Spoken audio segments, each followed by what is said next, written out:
ओम जी, सबको सादर नमस्ते। आवाज आ रही है जी। ओम भद्रं कर्णेभिः शृणुयाम देवाः भद्रं पश्येमाक्षभिर्यजत्राः स्थिरैरङ्गैस्तुष्टुवांस्तनूभिर्व्यशेमहि देवहितं यदायुः। इस व्याख्यान माला के संयोजक हमारे आर्य रत्न आदरणीय आर्य जी तथा द्वितीय संयोजक आदरणीय पुरुषोत्तम मुनि जी तथा इस कार्यक्रम में आए हुए तथा श्रोता के रूप में विद्यमान सभी ज्येष्ठ श्रेष्ठ हमारे विद्वद वर्ग, श्रोता बंधुओं, मातृशक्ति।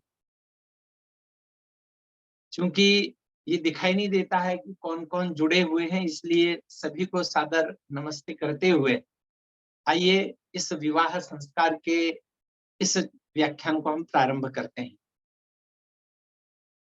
विवाह संस्कार वास्तव में मेरा बड़ा प्रिय विषय है और जब मैं विवाह संस्कार कराता हूं तो आप ये सोच करके आज बैठना है आपको कि ये विवाह संस्कार ही हो रहा है। भले ही प्रैक्टिकल न हो, भले ही प्रायोगिक रूप में हम विवाह संस्कार को यहाँ पर दिखा नहीं पाएंगे, परंतु वैचारिक रूप से आप ऐसे बैठिए कि हम यज्ञ में बैठे हैं, सामने वर और वधू हैं और उन्हें वैदिक विवाह संस्कार हमें बताना है, करवाना है और उसमें किस ढंग से क्या बात है और कौन सा विषय छुपा हुआ है उसे हम देखने का प्रयत्न करें। परंतु सर्वप्रथम थोड़ा सा विवाह संस्कार की पृष्ठभूमि को जान लेना अत्यंत आवश्यक है। हम सब 16 संस्कारों को मानते हैं। अनेक स्मृतियों में, अनेक धर्म ग्रंथों में, अनेक गृह सूत्रों में 13, कहीं 17, कहीं 19 संस्कार तक का उल्लेख है। परंतु ये जो 13, 17 या 19 है, ये 16 में सारे के सारे समाविष्ट हो जाते हैं। इसलिए महर्षि दयानंद ने जब संस्कार विधि लिखी तो उस समय इन संस्कारों को वहां पर स्थापित किया, इनके महत्व को विशद किया और ये बताया गया है कि सारे के सारे 16 संस्कार प्रत्येक व्यक्ति के होने चाहिए। इनमें से 15 संस्कार हमारे हाथ में और एक संस्कार मात्र ऐसा है जो अन्यों के हाथ। आप समझ ही गए होंगे कि 15 संस्कार जो हमारे हाथ में है, जिन्हें हम कर सकते हैं, करवा सकते हैं, परंतु 16वां संस्कार अर्थात अंत्येष्टि जो है उसे न हम कर सकते हैं और न हम बस केवल कामना कर सकते हैं कि ये लोग करें, इस ढंग से करें, ऐसा करें। तो ये 16 संस्कार हैं। आप हम सब ये जानते भी हैं कि संस्कार क्यों कराना चाहिए, संस्कार करने से क्या लाभ है। सादी और सीधी बात है कि जहाँ संस्कार होते हैं वहां संस्कृति होती है, जहाँ संस्कृति होती है वहां पर ही जीवन निर्माण की कला सीखी जाती है, सिखाई जाती है। सम उपसर्ग पूर्वक क्री धातु है और उसी का रूप बना है संस्कार। यहाँ पर जब विवाह संस्कार की बात की तो मैं इसे वैदिक विवाह संस्कार कहूंगा, क्योंकि विवाह संस्कार तो आज अनेक प्रकार के होते हैं। आप सब लोग भी देखते हैं, नई नई प्रथाएं हैं और आजकल यदि हम देखने जाएं तो मैं आजकल का विषय थोड़ा सा बाद में लूंगा, क्योंकि आज जितनी विकृतियां, सबसे अधिक विकृतियां जिस संस्कार में आई हुई हैं उस संस्कार का नाम है विवाह संस्कार। वैसे तो लोग 16 संस्कारों से अपरिचित हैं। बहुत कम लोग ऐसे हैं, यदि मैं कहूं सीधी सी बात कि आर्य समाज को मानने वाले, उनमें भी स्वाध्याय करने वाले, उनमें भी करवाने वाले, इन्हीं को लगभग पता है कि 16 संस्कार क्या होते हैं। नहीं तो सामान्य रूप से केवल पौराणिक जगत में भी जाएं तो विद्वानों को ही पता होते हैं कि 16 संस्कार क्या है। सामान्य जन यद्यपि 16 संस्कार नहीं भी करते हो, फिर भी उनमें से 10 या 12 संस्कार तो वे लोग कर ही लेते हैं, परंतु उन्हें इनका भी पता नहीं होता है कि इस संस्कार का क्या नाम है।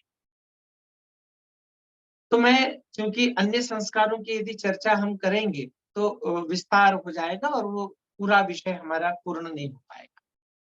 आइए फिर हम चलते हैं विवाह संस्कार की ओर। महर्षि दयानंद ने मनुस्मृति का उदाहरण देते हुए 8 प्रकार के विवाहों का उल्लेख किया है।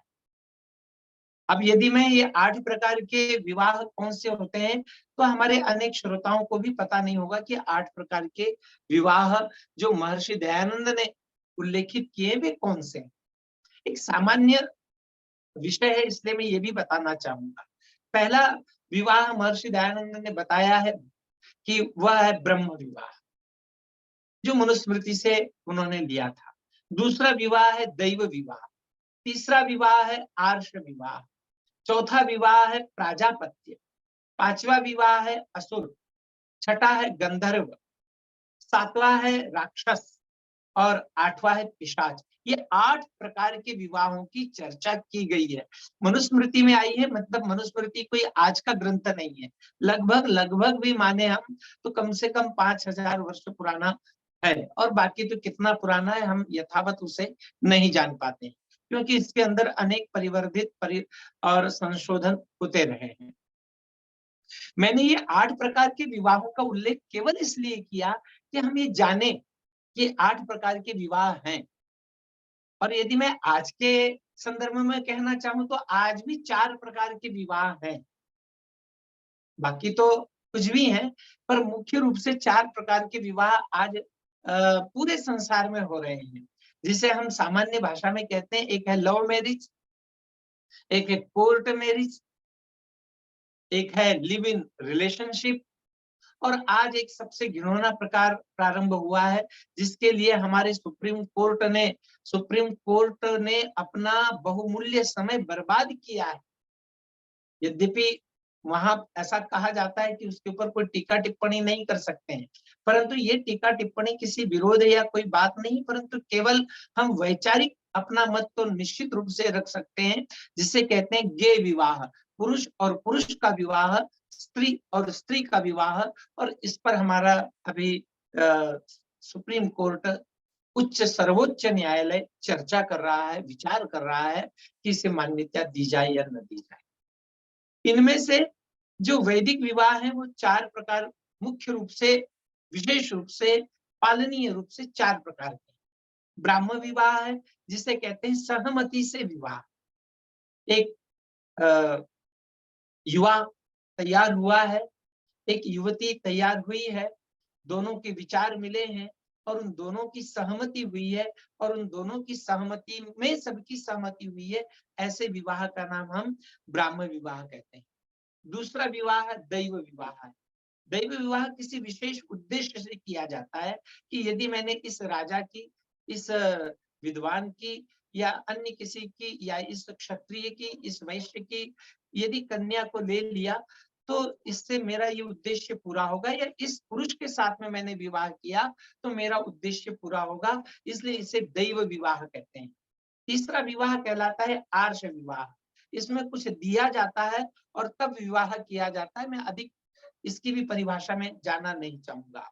और चौथा कहते हैं प्राजापत्य विवाह को। प्राजापत्य विवाह उसे कहते हैं जिसमें बेटे और बेटी की इच्छा को उतना अधिक महत्व नहीं दिया जाता है, जितना अधिक महत्व माता पिता की अनुमति को दिया जाता है। तो माता पिता की अनुमति से जो विवाह होता है, उन्होंने जब कहा तो जो विवाह होता है उसे हम प्राजापत्य विवाह कहते हैं। अब जो अंतिम 4 विवाह है, असुर है, गंधर्व है, राक्षस है, पिशाच है, मैं उन सारे 4 के 4 विवाहों को इन श्रेणी में लाना चाहूंगा। जिसे हम गंधर्व विवाह कहते हैं, वो आज का लव मैरिज, जिसमें केवल रूप देखा जाता है, धन देखा जाता है और कुछ भी नहीं देखा जाता, कोई गुण नहीं देखे जाते हैं, और विवाह कर लिया जाता है, बाद में तोड़ दिया जाता है, नष्ट भ्रष्ट किया जाता है। उसका नाम प्राचीन काल में गंधर्व विवाह था, आज उसे हम लव मैरिज कहते हैं। और दूसरा जो है, जिसे हमने कोर्ट मैरिज कहा, ये इसे हम प्राचीन काल की किसी श्रेणी में नहीं रखेंगे, परंतु आज पहले लव मैरिज करते हैं लोग और बाद में कोर्ट मैरिज करते हैं, तो इसे एक प्रकार से राक्षस विवाह भी कह दें तो भी चलेगा। अगला है पिशाच। यहाँ पिशाच में कम से कम एक बात अच्छी थी, जो प्राचीन काल में विवाह होते थे, पिशाच विवाह, उनमें एक बात अच्छी थी, और वो सबसे बड़ी बात ये थी कि उस विवाह में या उन विवाहों में कैसे भी होते थे, किसी को शराब आदि पिला दी जाती थी स्त्री या पुरुष को, और उनसे विवाह कर लिया जाता था, परंतु वो विवाह होते थे पुरुष और स्त्री में ही, या स्त्री और पुरुष में ही विवाह होते थे। परंतु आज का जो चौथा प्रकार का विवाह है वो अत्यंत घृणित है और निकृष्टतम है, जिसमें पुरुष पुरुष कर रहे हैं और स्त्री स्त्री विवाह कर रहे हैं। तो बस ये एक सामान्य सा परिचय देना था प्राचीन काल के विवाहों का और आज के विवाह का। आइए हम आगे चलते हैं। जब हम बात करते हैं विवाह संस्कार की, तो थोड़ा सा विवाह का अर्थ भी स्पष्ट कर लें। वि का अर्थ होता है विशेष रूप से, वि एक संस्कृत का व्याकरण का उपसर्ग है। वि का अर्थ होता है विशेष, और वह का अर्थ होता है वहन करना। कुछ चीजें हम वहन करते हैं, जब अकेले होते हैं तब भी करते हैं, और जब अकेले नहीं होते तब भी करते हैं। पर अकेले होने पर जो हम चीजें वहन करते हैं, जिन कार्यों को करते हैं, विवाह के पश्चात कुछ विशिष्ट कार्यों को हमें करना होता है, और उनका वहन करना होता है। पुरुष स्त्री का वहन करता है, स्त्री पुरुष का वहन करती है, और इसलिए भी इसका नाम विवाह संस्कार। कुछ लोग इसे पाणी ग्रहण संस्कार कहते हैं, बिल्कुल सही बात है। पाणी का अर्थ होता है हाथ, ग्रहण का अर्थ होता है लेना, ग्रहण करना। उसमें अभी आएगी विधि, तब हम इसकी भी चर्चा करेंगे कि ग्रहण करने से तात्पर्य केवल इतना है, ग्रहण करना अर्थात लेना, हाथ में हाथ लेना। वास्तव में जब कन्या दान या कन्या प्रतिग्रहण की जब प्रक्रिया होती है, तो उसमें हाथ में हाथ लिया जाता है और साथ रहने का जो वचन दिया जाता है, इसलिए भी इसका नाम पाणी ग्रहण और संस्कार अर्थात पूरा यज्ञ आदि विधि के साथ संपन्न किया जाता है, इसलिए इसे पाणी ग्रहण संस्कार भी कहते हैं। ऐसे ही इसके अनेक शादी शब्द का हमारी भाषा में कोई अर्थ नहीं, क्योंकि शादी शब्द जो है वो उर्दू का शब्द है। वहां पर तो शादी, यदि इसका मूल जाए, अगर अरबी में भी जाए हम, तो इसका अर्थ सामान्य से इतना है कि पुरुष और स्त्री एक दूसरे को कबूल कर लेते हैं, एक दूसरे को कह देते हैं कि तुम मुझे कबूल हो, मैं तुम्हें कबूल हूं। और जब हम मैरिज की बात करते हैं, तो मैरिज शब्द और मैनेज शब्द, ये दोनों लगभग लगभग एक जैसे माने जाएं तो इसमें कोई बुराई नहीं होगी। जहां पर किसी बात के लिए किसी को मैनेज किया जाता है कि तुम मैनेज हो जाओ मेरे साथ और मैं तुम्हारे साथ में मैनेज हो जाऊं, और जब मैनेज हो जाए तो जो बात बन जाती है उसका नाम मैरिज हो जाता है। तो इन सामान्य से शब्दों की अपेक्षा विवाह और पाणी ग्रहण, इसमें जमीन और आसमान का अंतर है, इसलिए हम इसे विवाह संस्कार कहते हैं, इसे हम पाणी ग्रहण संस्कार कहते हैं। अब आपको पाणी ग्रहण संस्कार से पहले एक छोटा संस्कार होता है, उसकी भी चर्चा मैं जरूर करना चाहूंगा, क्योंकि हम विवाह संस्कार तो जानते हैं, पर विवाह संस्कार से पहले जिसे हम सामान्य हिंदी में सगाई कहते हैं, आप सब जानते होंगे मेरे विचार से।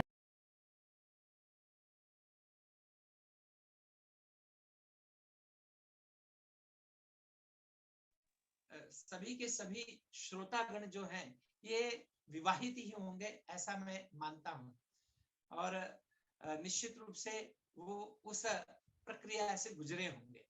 तो जो सगाई करते हैं, सगाई का एक नाम है वागदान संस्कार। देखिए, कन्यादान से पूर्व जो संस्कार होता है वो वागदान संस्कार होता है। अनेक स्थानों पर अनेक प्रकार करते हैं। हमारे यहाँ महाराष्ट्र में अगर कोई वागदान होता है तो वहां पर वाणी से तो क्या दान होता है, सुपारी लेते हैं, सुपारी को फोड़ते हैं और कह देते हैं कि आपका अब जो है सगाई हो गई है। इसे यहाँ पर बड़ा सुंदर नाम देते हैं, महाराष्ट्र में साखर पुड़ा कहते हैं, अर्थात शक्कर आदि बांटी जाती है, इसलिए उसे साखर पुड़ा भी कह देते हैं। अन्य अन्य स्थानों पर इसे अलग अलग नामों से भी कहा जाता है। सामान्य सी विधि है, बड़ी सुंदर विधि है। जब मैं किन्हीं का वागदान संस्कार करवाता हूँ तो मैं वहां पर क्या करता हूँ कि स्त्री और वर और वधु, जो होने वाले वर और वधु होते हैं, दोनों को खड़ा करते हैं, और दोनों को खड़ा करके मैं सामने जितने भी लोग बैठे रहते हैं सबसे पूछवाता हूँ, भाई ये दोनों आज यहाँ पर अगली अर्थात विवाह संस्कार के बंधन में बंधने वाले हैं, गृहस्थ आश्रम में प्रवेश करने वाले हैं, तो इन दोनों से कुछ चर्चा करेंगे सबके सामने। और जब वो दोनों को हम खड़ा कर देते हैं, तो मैं उनसे कई बार पूछता हूँ, भाई आप ये आखिरी बार एक दूसरे को देख लो। सामान्य से देखने की प्रक्रिया होती है एक या दो परिवारों के मध्य में, परंतु प्राचीन काल में ऐसे सभी समाज के समक्ष ये विधि होती थी। आप जानते हैं और आपने पढ़ा भी होगा और सुना भी होगा कि प्राचीन काल में जो विवाह होते थे हमारे यहाँ पर भारत में, वो कन्या वर का चुनाव करती थी, न कि वर कन्या का चुनाव करता था। आजकल जो है वर कन्या का चुनाव करता है, पर प्राचीन काल में कन्या वर का चुनाव करती थी। इंदुमती स्वयं वर्णनम इत्यादि अनेक जिसे हम कह सकते हैं, इसलिए ब्रह्मचर्येण कन्या युवानम विन्दते पतिम, भगवान वेद भी कहते हैं कि ब्रह्मचर्य पूर्वक जब कन्या योग्य हो जाती थी विवाह के, उस समय वो अपने योग्य पति का चयन करती थी, अर्थात अपने योग्य पति का चुनाव करती थी और फिर उनसे विवाह करती थी। तो अर्थात स्वयं वर विवाह होते थे, इसलिए कन्या प्राचीन काल में कहती थी। परंतु जब हम इन दोनों को यहाँ खड़ा कर देते हैं, और जो मैं जिस ढंग से करवाता हूँ कन्या वागदान की विधि, मैं थोड़ी सी आपको चर्चा इसलिए कर रहा हूँ कि आपको इसका महत्व भी पता चले। दोनों पति पत्नी को खड़ा करने के बाद पूछा जाता है कि आप दोनों एक दूसरे को पसंद करते हैं, और यदि दोनों कह देते हैं हम पसंद करते हैं, तो उन दोनों को मैं सामने खड़ा करता हूँ सबके, और फिर दोनों के हाथ जोड़ करके सबसे पूछवाता हूँ कि अब आप लोग बोलिए। फिर वो दोनों कहते हैं कि हम आगामी जीवन में गृहस्थ आश्रम में प्रवेश करना चाहते हैं और एक दूसरे को पति और पत्नी के रूप में चुनना चाहते हैं, आप सब अनुमति दीजिए। और फिर सब अनुमति देते हैं, और तब मैं कहता हूँ हाँ, अब इनका अगला कार्यक्रम करना चाहिए। आपको ये भी नहीं पता होगा कि देखिए अंगूठी देते हैं, परंतु वैसे देखा जाए तो वैदिक विधि विधान में, हमारे शास्त्रों में कहीं पर भी ऐसा विधान नहीं है कि अंगूठी दी जानी चाहिए। कब? वागदान संस्कार में। वागदान तो केवल इतना है कि इधर वधु के माता पिता खड़े होते हैं, इधर वर के माता पिता खड़े होते हैं, और वे अपने कुल गोत्र का उच्चारण करते हुए कहते हैं कि हम अपनी बेटी को आज वाणी के द्वारा आपको समर्पित करना चाहते हैं, और वर के माता पिता भी उसे वाणी के द्वारा ग्रहण कर लेते हैं। इसका नाम वागदान हो जाता है। परंतु अंगूठी क्यों पहनाई जाती है? अनेक, मैं पूछूंगा तो अनेक उत्तर देंगे, क्योंकि आमने सामने बैठते हैं तो बहुत अच्छी चर्चा होती है। परंतु जब हम ये अंगूठी की बात करते हैं, तो मैं कई बार अनेक लोगों को कहता हूँ, भाई ये अंगूठी का इतिहास जान लो आप। हमारी संस्कृति में सबसे पहले आपने भगवान राम का विवाह सुना है, भगवान कृष्ण का विवाह सुना है, पर कहीं पर भी रामायण में ये चर्चा नहीं आती है कि वहां पर राम ने भगवती सीता को अंगूठी पहनाई हो। न तो कहीं श्री कृष्ण या महाभारत में चर्चा आती है कि कहीं पर भी श्री कृष्ण ने रुक्मिणी को अंगूठी पहनाई हो। परंतु अंगूठी की प्रथा आई कहां से? तो इसके लिए संस्कृत का अध्ययन अनिवार्य है। संस्कृत हमें पढ़ना चाहिए, और बिना संस्कृत पढ़े तो न वेद समझ में आएंगे, न कुछ समझ में आएगा। तो मैं सबको ही कहता हूँ कि संस्कृत अवश्य पढ़ें, थोड़ी पढ़ें। यद्यपि बहुना, हमारे यहाँ तो कहा जाता है कि यद्यपि बहुनाधीशय पठपुत्र तथापि व्याकरणम। भाई कुछ नहीं पढ़े, संस्कृत भी नहीं आया तो व्याकरण तो पढ़ना ही चाहिए। ठीक है, आप लोग इतना भी स्वाध्याय कर रहे हैं, थोड़ा बहुत सुन रहे हैं, ये भी आजकल की दृष्टि से बहुत है। और इतना जो सुन रहे हैं, इसी से आप सब बहुत श्रुत बने हैं, और आप में से बहुत तो विद्वान भी बने हैं। तो मैं कह रहा था कि ये अंगूठी क्यों पहनाई जाती है? तो हमारी संस्कृति में सर्वप्रथम यदि किसी ने किसी को अंगूठी पहनाई, तो महाराजा दुष्यंत ने शकुंतला को पहनाई है, और इसका वर्णन अभिज्ञान शाकुंतलम नाम के नाटक में आया है। और अभिज्ञान शाकुंतलम नाटक लिखा है कवि कुलगुरु कालिदास ने। और कवि कुलगुरु कालिदास जो है, कवि कुलगुरु कालिदास जो है संस्कृत के महान कवि हुए हैं और नाटककार हुए हैं। बड़े अच्छा, सबसे सुंदर नाटक जो लिखा है वो अभिज्ञान शाकुंतलम है, आपने जरूर पढ़ना चाहिए। और मैं कहूंगा कि आप सब पढ़ें, क्योंकि जर्मन कवि गैटे ने जब इसको पढ़ा था, जर्मन कवि गैटे ने जैसे ही इसे पढ़ा, तो उसने इस अभिज्ञान शाकुंतलम अर्थात उसे अपने मस्तक पर बिठा लिया और नाचा, खूब नाचा। और ये नाचते उन्होंने कहा कि इस संसार में यदि ये नाटक है, अभिज्ञान शाकुंतलम नाम का नाटक है, तो इसके आगे शेक्सपियर वगैरह सब के सब फीके हैं। अर्थात वे फीके हैं, तात्पर्य केवल इतना है जी, आपकी कि आवाज नहीं आ वहां पर आवाज नहीं आ रही है, उनके अखिलेश मन जी में आवाज नहीं आ रही कहीं- आपकी। जी, स्लो आ रही है आपकी आवाज। हाँ जी, अखिलेश आवाज आ जी, रही है। जी जी हाँ, आवाज आ रही है। हाँ अब आने लगी। जी, हो सकता है फोन आ रहे हो इसलिए कभी कभी गड़बड़ हो जाती। तो मैं कह रहा था कि सबसे प्रथम यदि किसी ने किसी को अंगूठी दी है तो वे महाराजा दुष्यंत ने सबसे पहले शकुंतला को दी, और वो केवल इसीलिए दी थी कि राजा हूं, हो सकता है, और वो गांधर्व विवाह था, हो सकता है मैं बाद में तुम्हें भूल जाऊं, तो मेरी याद रहे, इसलिए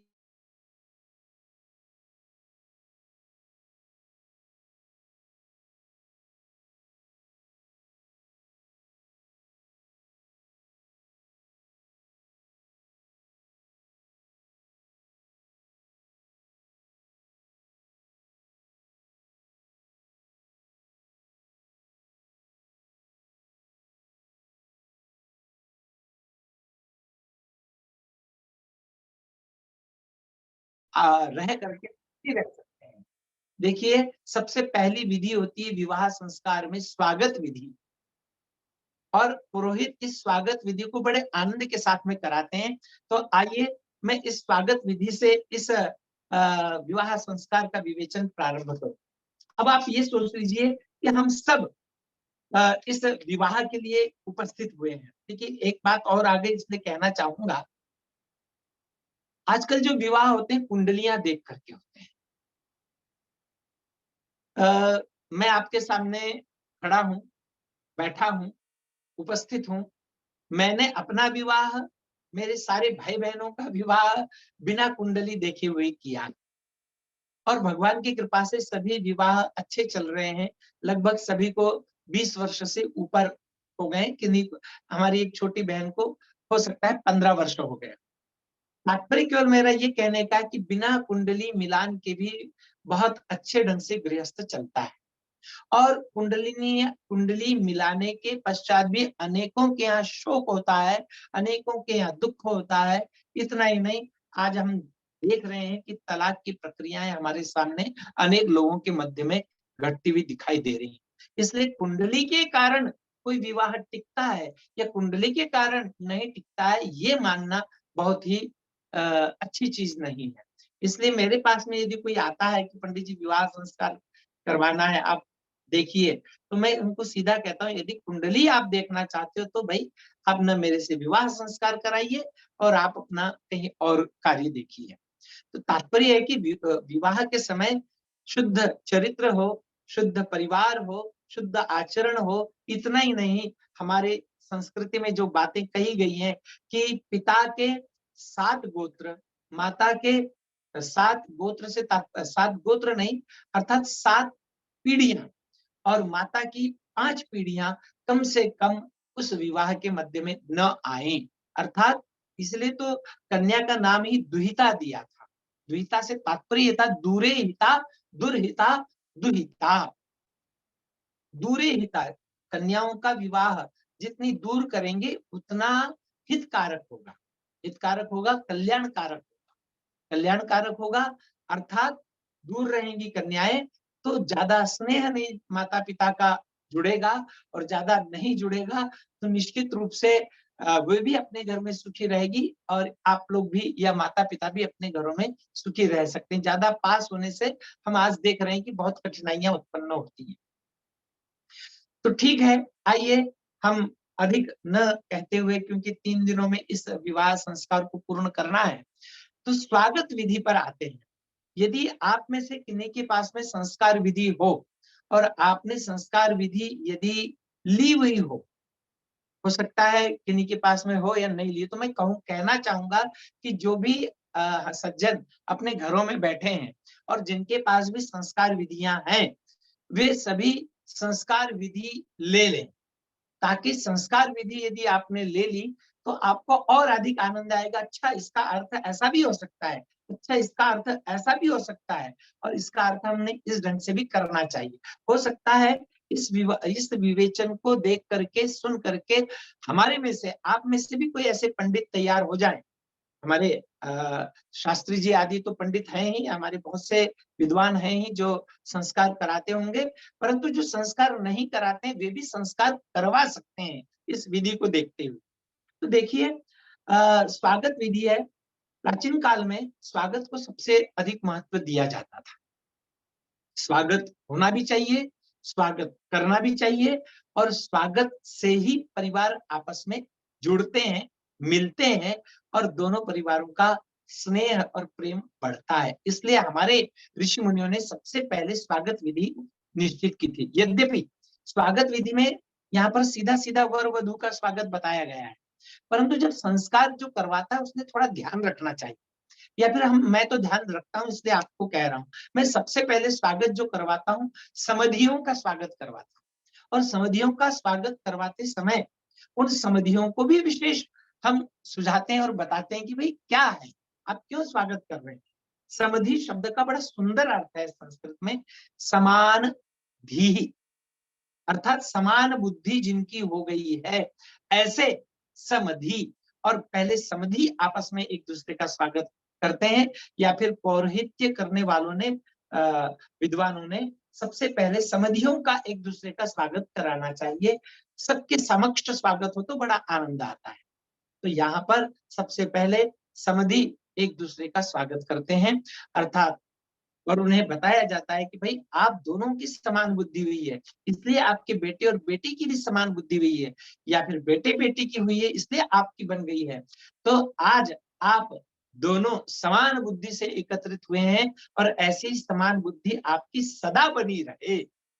और जब जब भी घर में एक दूसरे के आए तो ऐसे ही आप एक दूसरे का स्वागत करते रहें। यहाँ से स्वागत विधि का प्रारंभ होता है।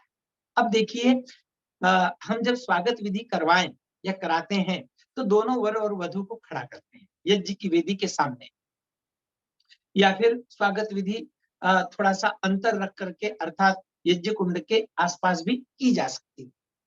वर खड़ा है, वधु खड़ी है, और वधु के हाथ में पुष्पमाला है या फिर पुष्प है, कुछ भी है।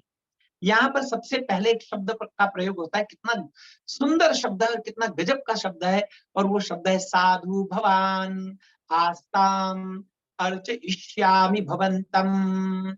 शुद्ध संस्कृत में भी बुलवाना चाहिए पूर्वतों को। यदि ऐसे संस्कृत में बुलवाएंगे तो इससे संस्कृत का महत्व बढ़ता है। इनको लगेगा कि हाँ, ये संस्कृत में है ये विधि, पता तो है, परंतु वे जब उच्चारण करेंगे, इसलिए पंडित ने, क्यों आचार्य ने वधु के मुख से ये शब्दों का उच्चारण करना चाहिए। तो साधु भवान आस्ताम अर्चयिष्यामि भवन्तम, अर्चयिष्यामो भवन्तम, कितना सुंदर शब्द है। देखिए, मैं जब इसकी व्याख्या करता हूं तो मैं कहता हूं, हे वर देवता, आपको इस वधु ने साधु कहा है। क्या सुंदर शब्द है। संस्कृत में साधु शब्द जैसा सुंदर शब्द हो ही नहीं सकता। हमारे बुद्ध काल में जब कोई भी अच्छा काम करता था, और आज भी कोई अच्छा काम करता है, तो संस्कृत में एक शब्द का प्रयोग, उस समय पाली में चले गया वो शब्द, परंतु संस्कृत में जो शब्द कहा जाता था, कोई भी अच्छा काम करता था तो उसे कहते थे साधु साधु साधु। बहुत बढ़िया, बहुत बढ़िया, बहुत बढ़िया। आप कह के देखना किसी को, अपने बालकों को ये सिखा सकते हैं हम कि भाई जब भी अच्छा काम करें तो कह सकते हैं साधु पुत्र, साधु पुत्र। आप कह के देखिए, उसे लगेगा हाँ, ये कोई नया शब्द है, ये कोई अच्छा शब्द है, ये कोई अपना शब्द है। हम उसे कुछ भी अंग्रेजी में बोलते रहते हैं और वो इसमें खुश होते रहता है। इस साधु शब्द है, तो साधु शब्द का अर्थ है सज्जन व्यक्ति। साधु शब्द का अर्थ है एकमात्र व्यक्ति। साधु शब्द का अर्थ है यूनिक मैन, जो सबसे अच्छा है, जो सबसे पवित्र है, जो सबसे बढ़िया है, जो सबसे सुंदर है मेरे लिए, अर्थात वधु के लिए। इसलिए मैं तुम्हें साधु कह रही हूं।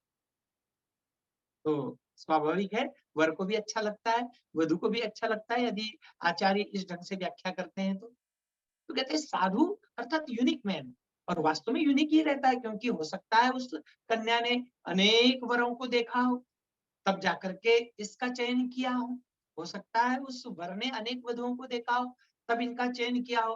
तो लाखों में एक मेरा साधु, सज्जन, श्रेष्ठ। और मैं तो वर्ग शब्द की भी वहां पर व्याख्या करनी चाहिए हमें कि वर किसे कहते हैं। वर उसे कहते हैं जो सर्वश्रेष्ठ हो। वरः श्रेष्ठः उत्तमः आचारवान, तो उसे हम कहेंगे श्रेष्ठ, अर्थात ये मेरे लिए सर्वश्रेष्ठ हैं, इसलिए साधु भवान, आप बड़े अच्छे हैं। तो वहां पर हम कई बार हिंदी में उनसे बुलवा देते हैं, हे आर्यपुत्र। साधु का अर्थ आर्यपुत्र ही होगा। हमारी सारे संस्कृति में आर्यपुत्र कहती थी अपने पतियों को, वधुएं, माताएं, बहनें। यदि आप आर्यपुत्र हैं, हे आर्यपुत्र, मैं आपका हृदय से स्वागत करता हूं। यदि पति का स्वागत, ये देखिए उनको जब बताते हैं तब सिखाते भी हैं हम। क्या कहते हैं कि जैसे ही पति जब जब भी घर से, आज तो पहली बार आए हैं, मैं कई बार उनसे पूछ लेता हूँ कि देवता जी आप आज पहली बार आए हैं या पहले भी आए थे? तो कई बार कई कह देते हैं नहीं नहीं हम आज प्रथम बार ही आए हैं। तो प्रथम बार ही आए हैं से तात्पर्य क्या है?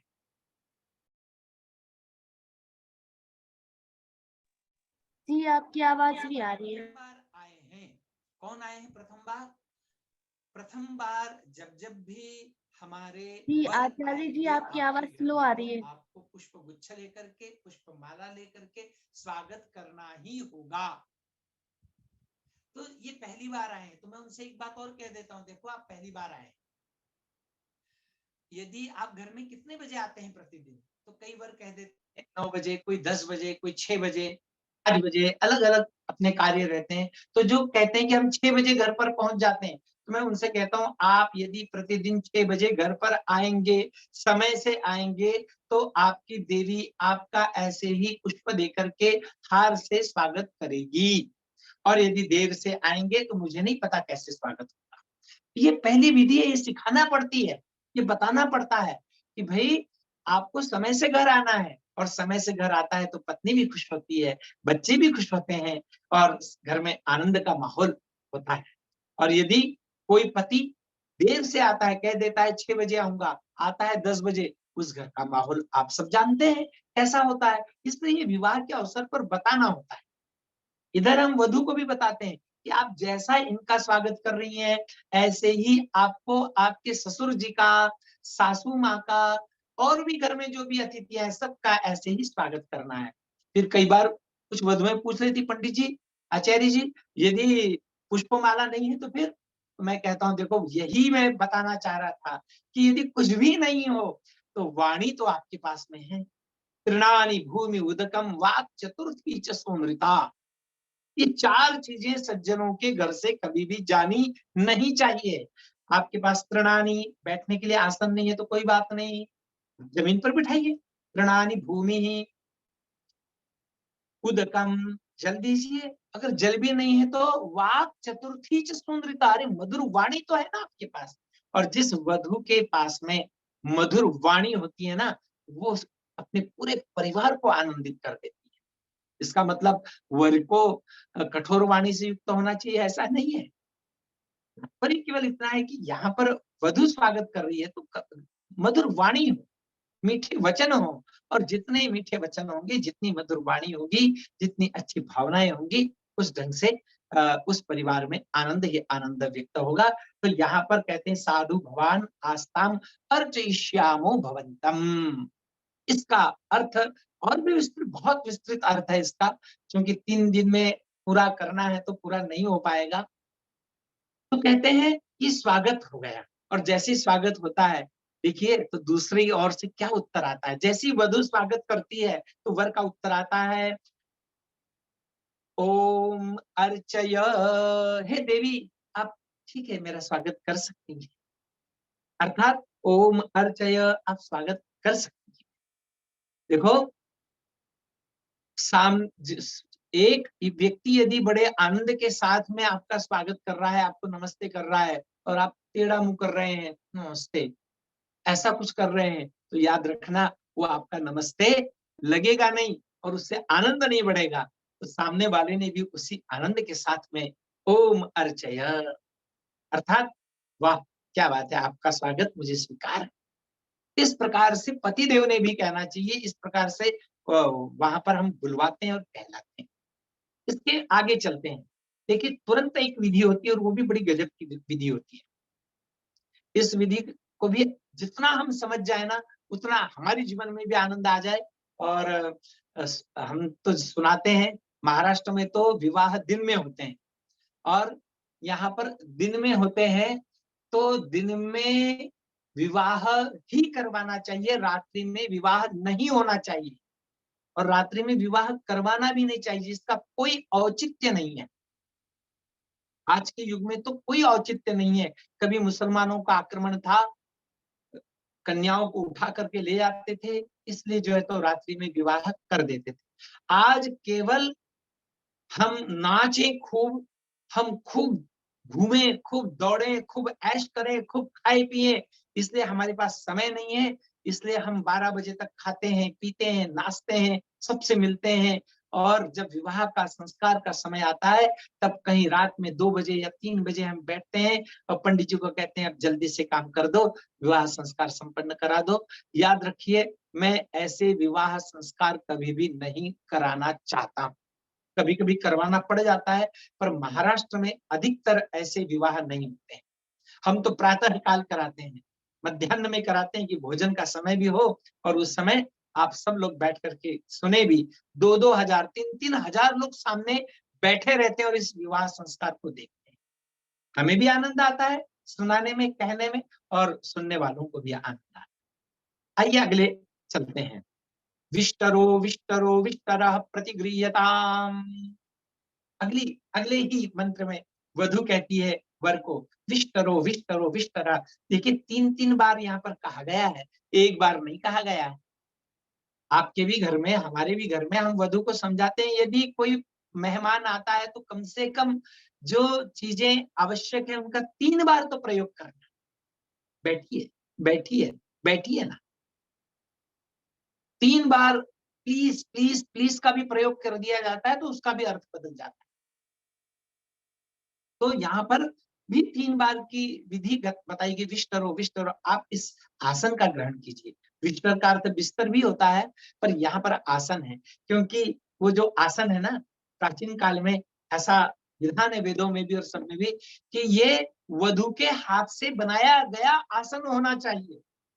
और वधु जब अपने हाथ से उसको बुनती है तो उसमें प्रेम आता है, उसमें स्नेह आता है, उसमें आदर आता है, उसमें भावनाएं आती हैं, उसमें ममता आती है, और सब कुछ उंडेल करके जब उस आसन को बनाती थी प्राचीन काल की माताएं बहनें, और फिर उस आसन को बिछाती थी और कहती थी विष्टरो विष्टरो विष्टरा प्रतिगृह्यताम्। हे आर्यपुत्र, आप इस आसन का ग्रहण कीजिए। अब जैसे ही उसका ग्रहण करने के लिए कहते हैं तो बड़ा बहुत ही गजब का और बहुत ही उत्तम यहाँ पर शब्द आया है। आप उसको सुनेंगे तो गदगद हो जाएंगे। देखिए वो कहते हैं ओम प्रतिगृह्णामि, मैं इसका ग्रहण करता हूं। परंतु इसका ग्रहण करने के साथ साथ में एक मंत्र पढ़ता है। कौन?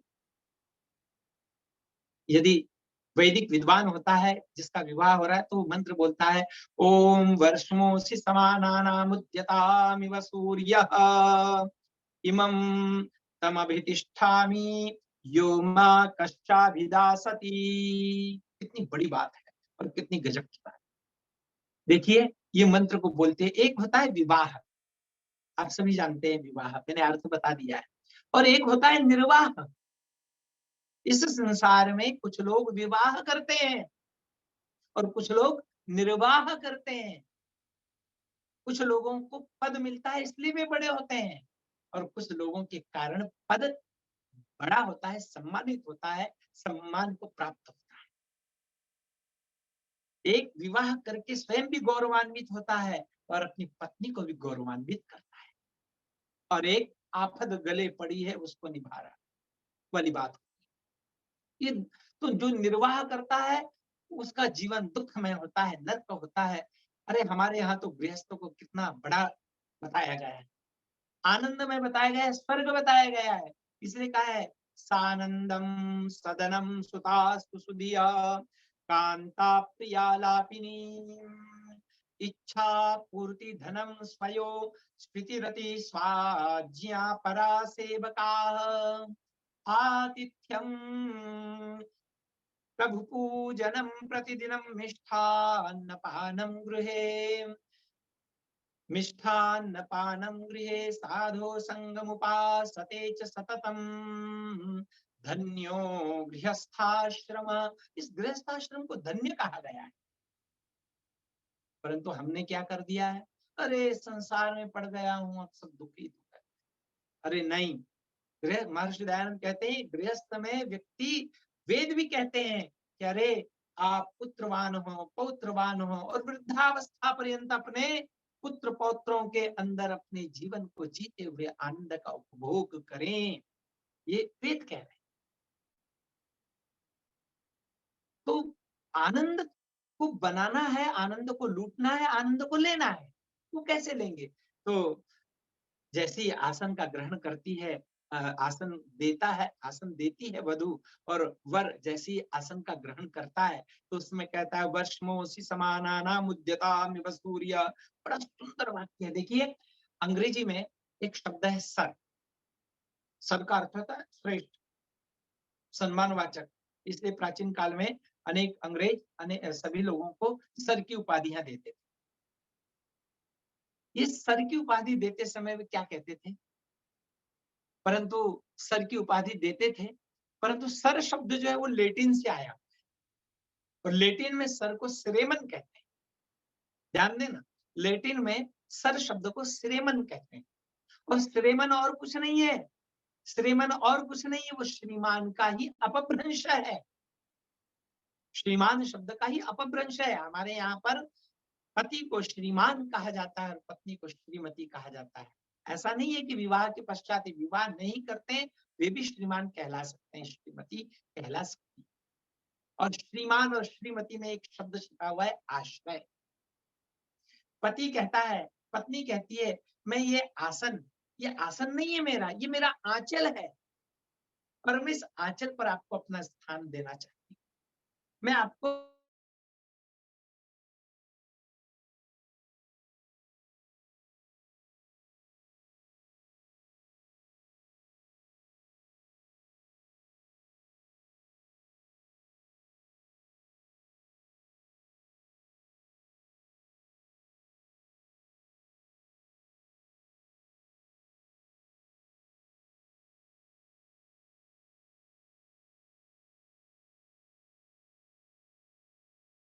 क्या है, या आपका और कुछ नहीं है, ये तो मैं आपके हृदय रूपी सिंहासन पर बैठा, और उस हृदय रूपी सिंहासन पर वो जब बैठता है तो कहता है मैं इस सिंहासन पर बैठकर, मैं इस आसन पर बैठकर यदि मेरा किसी ने अपमान किया, इमं तम अभितिष्ठामि यो मा कश्चिद अभिलाषति, जो कोई मेरा अपमान करेगा, मेरे अपमान से तात्पर्य क्या है, हमारा अपमान करेगा, तो अब वो मेरे टेढ़ी नजर से बच नहीं सकेगा। जैसे आसन के ऊपर मैं बैठ रहा हूं ना, ऐसे अब तू चिंता मत कर, सारे शत्रुओं को भी ऐसे ही मैं दबा दूंगा। और ये पवित्र भावना के साथ में बैठता है।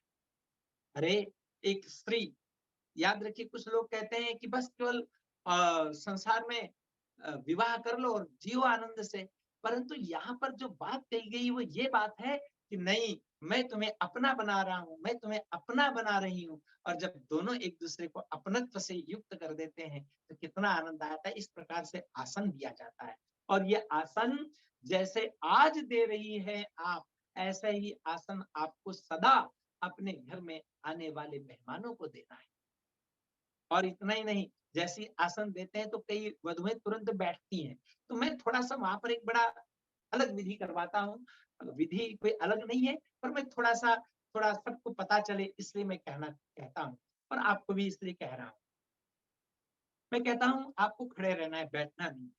वो कहती है पंडित जी क्यों, आप मुझे क्यों नहीं बैठने दे रहे? मैं सुनो, ये आपके सामने आपके सास ससुर बैठे हुए हैं अभी तो, पर आपके घर में कभी ऐसा अवसर नहीं आना चाहिए कि आप तो कुर्सी पर बैठी रहें और सास ससुर खड़े रहें। मैं सास ससुरों को कहता हूँ, अरे ऐसा आपको ऐसा करना है कि आपको वधू को कहना है बैठ, और वधू आपको कहिए बैठिए। और जब दोनों एक साथ बैठे तो इसमें घर में प्रेम बढ़ता है, स्नेह बढ़ता है, आनंद बढ़ता है। नहीं तो कई मैंने अनेक घरों में देखा है कि बहुएं तो कुर्सी पर आराम से बैठी हैं और सासू माएं खड़ी हैं। ऐसा नहीं होना चाहिए। दोनों ने एक दूसरे को सम्मान देना चाहिए। और मैं तो वहां पर जो वधू की सासू माँ होती है उनसे कहता हूँ, आप इन्हें कहिए कि बैठ, और आप कहेंगी बैठ तो वधु देखिए कुर्सियां खाली रहती हैं, कुर्सियों पर कोई भी जाकर के बैठ सकता है, बैठते ही हैं। पर यदि आपको सम्मान पूर्वक कोई कहता है, अरे बैठना, तो इसमें जो आनंद है, जो विष्टरो विष्टरा प्रतिगृह्यता में जो आनंद है ना, वो आनंद अपने आप बैठ जाने में नहीं है। सम्मान देना चाहिए। कई बार क्या होता है, वधुएं सोचती है कि मुझे सम्मान सासू माँ दे, ससुर दें, पति दे, और ये सब क्या सोचते हैं, हमें सम्मान वधु दे। बस यही सबसे परिवारों का झगड़ा, और यही सबसे विवाह संस्कार का जो मूल मंत्र है वो ये है कि भाई तुम दो, यहाँ पर वधु दे रही है, तो जो दोगे वो मिलेगा। इसलिए देना चाहिए, प्रेम करना चाहिए, प्रेम दो तो प्रेम मिलता है। हम गड़बड़ घरों में क्या कर देते हैं, हम प्रेम मांगना शुरू कर देते हैं। हम प्रेम मांगने की जहां बात आ जाती है ना, फिर तो सब काम गड़बड़ हो जाता है। इसलिए प्रेम दो तो जरूर जो दोगे वो लौट के आएगा ही। अगली विधि, अगले उस पर चलते हैं। फिर आता है कि भाई हाथ और पैर धोने के लिए जल दिया जाता है।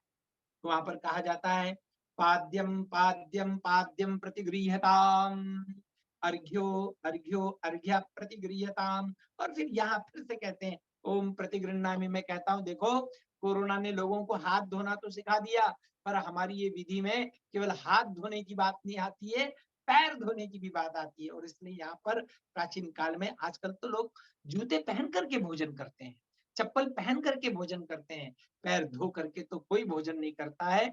आयुर्वेद कहता है जो पैर धो करके भोजन करते हैं, हाथ भी धो करके भोजन करते हैं, उनकी आयु बढ़ती है, उनका दिमाग ठंडा होता है, शांत होता है, और उनकी जठराग्नि और अधिक तीव्र होती है। इसलिए भोजन से पूर्व पैर धोना ही चाहिए। मैं तो कह देता हूँ वधुओं को कि अब कल से यदि आपके पतिदेव पैर धो करके न आए भोजन के लिए, तो आपको इनको भोजन नहीं खिलाना है। स्वागत है, और स्वागत भी सही ढंग से होना चाहिए। लोग हाथ पोंछते हैं, पैर नहीं धोते हैं, इसलिए पैर भी धोने चाहिए। ये हमारी ओम विराजो दोहोसि विराजो दोहमशीयमयी पाद्याये विराजो दोहः। बड़ी सुंदर यहाँ पर वो जल को संबोधित करके कहता है कि ये जैसी मैंने पैरों पर जल डाला, जैसे ही हाथ पर जल डाला, जैसे ही मुख को धोया, वैसी मेरी सारी थकान दूर हो, सारी थकान दूर हो गई है। अर्थात वो जो वर यात्रा आई हुई है बड़ी दूर से, और वर यात्रा में वर का स्वागत हो रहा है, सारी थकान दूर हो जाती है जल से। इसीलिए तो संध्या में भी हम जल का प्रयोग करते हैं। संध्या में जल का प्रयोग इसलिए करते हैं कि थकान भी दूर होती है, और थकान के साथ साथ में निद्रा भी दूर होती है, और चैतन्य आता है, इसलिए जल दिया जाता है। तो ये जल भी वधु ये सत्कार का एक प्रतीक है। आज भी हम सबको जल देते हैं। इसके बाद आता है अर्घ्यो अर्घो अर्घा प्रतिगृह्यताम, मुख आदि धोते हैं। और वर यहाँ पर कहता है ओम प्रतिगृह्णामि, और वो जल को देख करके जल के विषय में एक बात कहता है कि जल मेरे लिए आरोग्यदायक है। ये जल सभी कामनाओं को पूर्ण करने वाला है। ये जल जो है, ये ये जल जो है समुद्र तक जाने वाला है, और ये जल समुद्र तक जाए, मेघ रूप में परिवर्तित हो, और हम सबको जो है तो दुखों से और दरिद्रता से दूर करे। ओम आपस्थ युष्माभि सर्वान् कामान् नवाप्नवानि, ओम समुद्रं वः प्रणोमि गस्वं योनिमभिगच्छत, अरिष्टास्माकं वीरामा परासेचि मत्पयः। ये जल का वर्णन आता है, और वो आनंद के साथ में पवित्र होता है वर, और पवित्र वर होकर के अब अंदर प्रवेश कर लिया, अब बैठ गए हैं, हाथ पैर धो लिए हैं, तब आचमन दिया जाता है। हमारे यहाँ प्राचीन काल में आचमन देने की भी प्रथा थी। आजकल लोग गिलासों में भर भर के जल दे देते हैं, लोग आधा गिलास पानी पीते हैं और आधा गिलास पानी फेंकते हैं। इसलिए प्राचीन काल में जितना आचमन हो, एक पात्र रखा जाता था और एक लोटा रखा जाता था और छोटे से पात्र से जल हमारे पूर्वज पीते थे। तो यहाँ पर भी जल ले लिया है, जल पी लिया है और वर बार-बार ये कह रहा है ओम प्रतिगृह्णामि, ओम प्रतिगृह्णामि। मैं स्वीकार करता हूँ, मैं स्वीकार करता हूँ। यदि कोई आपके समक्ष कोई अच्छी चीज लेकर के आ जाए तो उसे उसका निरादर नहीं करना चाहिए, उसका आदर करना चाहिए, उसे ग्रहण करना चाहिए। और 3-3 बार यहाँ प्रत्येक चीज दी जा रही है। ओम आमागन यशसा संसृज वर्चसा तम्मा कुरु प्रियम प्रजानाम अधिपति पशूनाम वरिष्ठिम तनूनाम। बड़ा सुंदर मंत्र है। हे जल, आप मुझे चारों ओर से प्राप्त हो रहे हो, मेरे तेज को बढ़ाने वाले हो, मेरी कांति को बढ़ाने वाले हो और सभी लोगों में मुझे प्रिय बनाइए। और इतना ही नहीं, मेरे शरीर को निरोगी कीजिए। आपको जानकारी के लिए बता दूं, अथर्ववेद का बड़ा सुंदर मंत्र है, भिषग्भ्यो भिषक्तरा आपः। लोग सुबह उठते से चाय, बिस्किट, टोस्ट और पता नहीं क्या क्या ठूसना प्रारंभ कर देते हैं। जलपान करना चाहिए प्रत्येक ने, ये भी वहां पर हम बताते हैं कि ये इसीलिए यहाँ पर विधि में है कि आप विवाह के पश्चात प्रातः काल उठ करके जलपान करें, उषः पान करें। जो प्रातः उठ करके जलपान करता है उसे पथरी आदि रोग होते ही नहीं है, और यदि तांबे के पात्र का जलपान करे तो अति उत्तम होता है। आइए, ये यहाँ पर स्वागत विधि समाप्त होती है। बड़े ही अच्छे ढंग से स्वागत यहाँ पर वर और वधू करते हैं। मैं निवेदन करूंगा दुबे जी से कि मुनि जी यदि समय हो जाए तो मुझे बता देना, क्योंकि सामने घड़ी दिखाई नहीं दे रही है मुझे।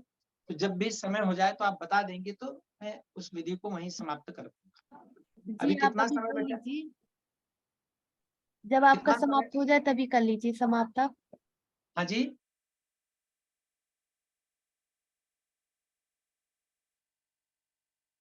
जी टाइम तो हो गया। अच्छा समय हो चुका है, क्योंकि मुझे समय नहीं पता चला। तो कोई बात नहीं, आज यहाँ पर हमने स्वागत विधि को पूर्ण किया, कल अगली विधि को पूर्ण करेंगे। मैं अपना वक्तव्य यहीं समाप्त करता हूँ।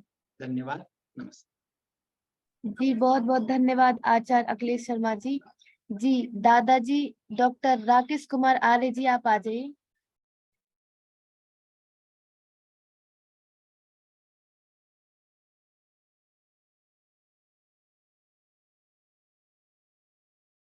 दादाजी डॉक्टर राकेश कुमार आर्य जी, नमस्ते जी दादा। बेटा।